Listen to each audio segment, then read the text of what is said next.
আসসালামু আলাইকুম আপুরা, আজকে আমি আপনাদের সাথে বকুল কাঁথার ড্রয়িংটি শেয়ার করব। আশা করি ভালো লাগবে। আমি আপনাদের জন্য নিয়ে এসেছি সহজ পদ্ধতি ও নতুন একটি উপায়, যেটা দিয়ে খুব সহজেই আপনারা বকুল কাঁথার ড্রয়িংটি করতে পারবেন। এই দেখুন, পুরো কাঁথার ড্রয়িংটি একই রকম ও ঢেউগুলো একই রকম হবে। বকুল কাঁথার এই ড্রয়িংটি করার জন্য আমি এখানে একটি ক্যালেন্ডার নেব। দেখুন, এই ক্যালেন্ডার দিয়ে আমি ড্রয়িংটি করব। এখন এটাকে আমরা কোনাকুনিভাবে ভাঁজ করে নেব।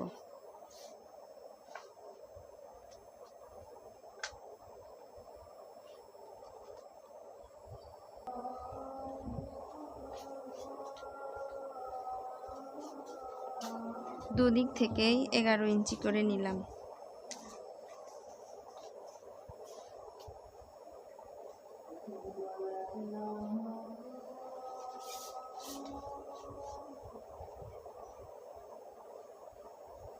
এই দেখুন, দুদিক থেকে 11 ইঞ্চি করে নিলাম।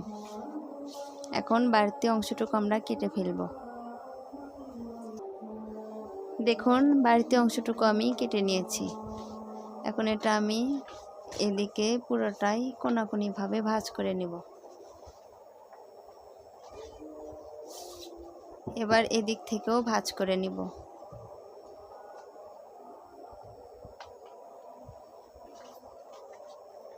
দেখুন, এবার আমি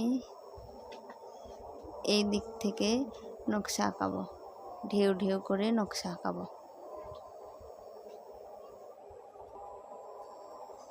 এখন আমি এই দিক থেকে 7 ইঞ্চি এবং ওই দিক থেকেও 7 ইঞ্চি নেব।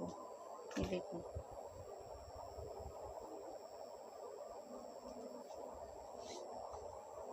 দুদিক থেকে 7 ইঞ্চি করে নেব।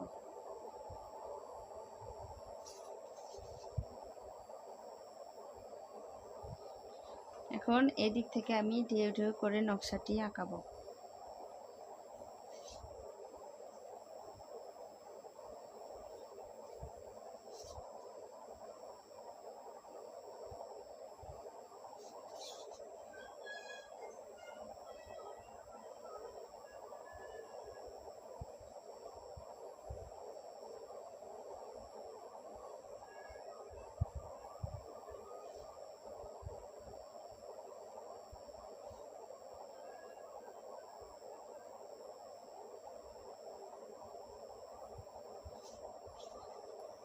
এবার এই সাইডটুকু আমি কেটে নেব। দেখুন, আমি বাড়তি অংশটুকু কেটে নিয়েছি। কত সুন্দর একটি ডিজাইন তৈরি হয়ে গেল। এখন এটা আমি কাঁথার ওপরে দিয়ে নকশা আঁকাবো। এখন আমি আপনাদেরকে দেখাবো এই ডিজাইন দিয়ে কীভাবে ড্রয়িং করতে হয়। তার জন্য আমি এখানে সাইন পেন নিয়েছি, এটা দিয়ে আমি ড্রয়িংটি করব।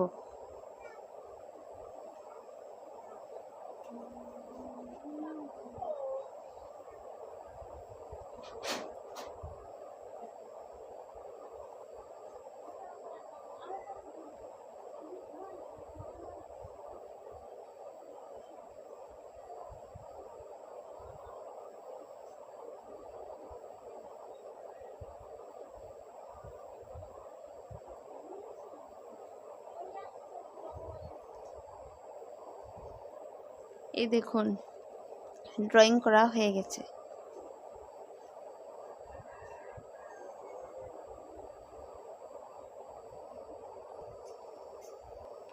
এখন আমি স্কেলের সাহায্যে মাঝখানে একটি টান দিয়ে নেব।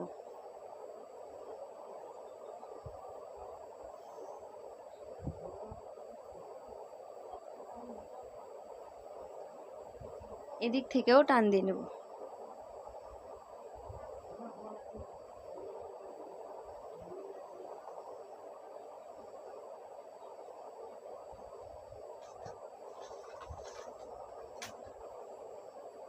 এখন আমি 1 ইঞ্চি পর পর দাগ দিয়ে নেব।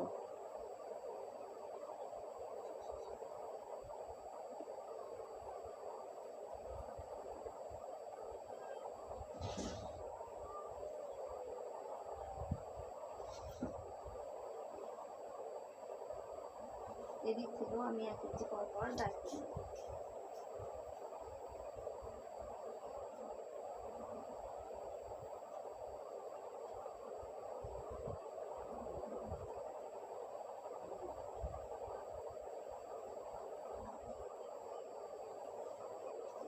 এখন আমি এই দাগ অনুযায়ী স্কেল দিয়ে দেখুন কিভাবে ঘর বেনে নিই।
এখন এদিক থেকেও আমি স্কেল দিয়ে দাগ টেনে নেব।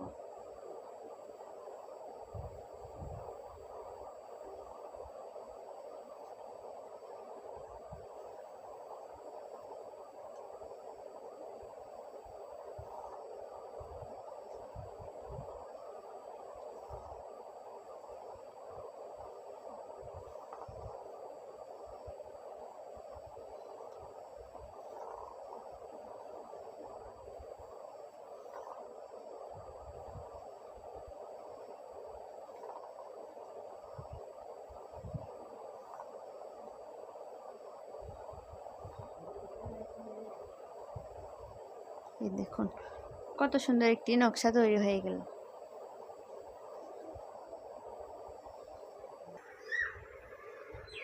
এই দেখুন কত সুন্দর একটি নকশা তৈরি হয়ে গেল। আশা করি আমার এই ভিডিওটি আপনাদের ভালো লেগেছে। ধন্যবাদ।